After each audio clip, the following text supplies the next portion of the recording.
that COVID has changed everything permanently in this country.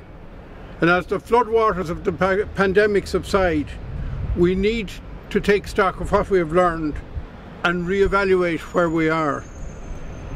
In the immortal words of W.B. Yeats, all changed utterly. A terrible beauty is born. And we must accept that the future is going to be very different than that which was foreseen even a few years ago. Location and distance do not have the same constraints as before. And we've seen people working in offices at the tops of mountains, at the edge of the ocean, or anywhere where they happen to have a good Wi-Fi connection and a laptop. I think it's fair to say that the countries that are nimble and flexible enough to recognise the new possibilities and opportunities are the countries that will come to the fore.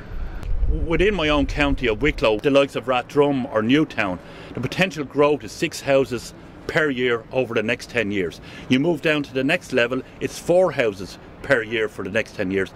And then you move down to the likes of Avoca and Roundwood and Shillelagh, you're down at 2 to 3 houses per year. Now it's very hard to sustain a community with that level of growth. But what COVID-19 is telling us, we're no longer going to work in the pattern we're currently working at. And it is government policy that will now work as a hybrid model where we'll be given the option to work at home or work within our communities.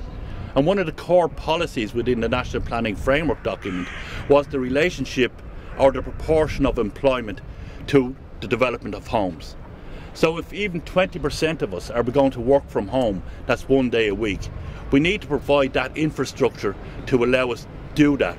So I think based on just COVID-19 and nothing else, we need to re-look at our National Planning Framework document and to refresh it because of that. As Eamon said, COVID has changed how we live, we work and how we wish to spend our time. Thankfully there is now a different focus. It is under this change that we look to refresh the National Planning Framework to be better placed to accommodate these changing attitudes and realities. My fear that there has been an emphasis on creating density rather than community. People can now live and work from home wherever that home is, in a commuter town or on the side of a mountain.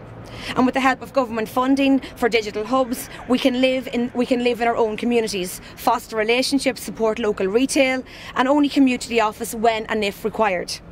There are many recommendations in this document that would offer the opportunities for more bottom-up planning, with more local input.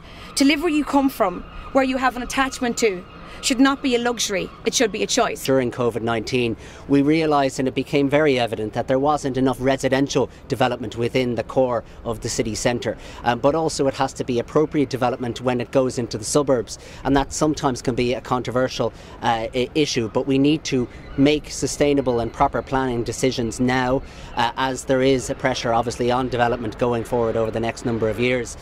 So this document makes a number of recommendations about trying to encompass and incorporate accommodation for all types, making communities diverse for all ages, all different types of families and family units, and indeed individuals on their own.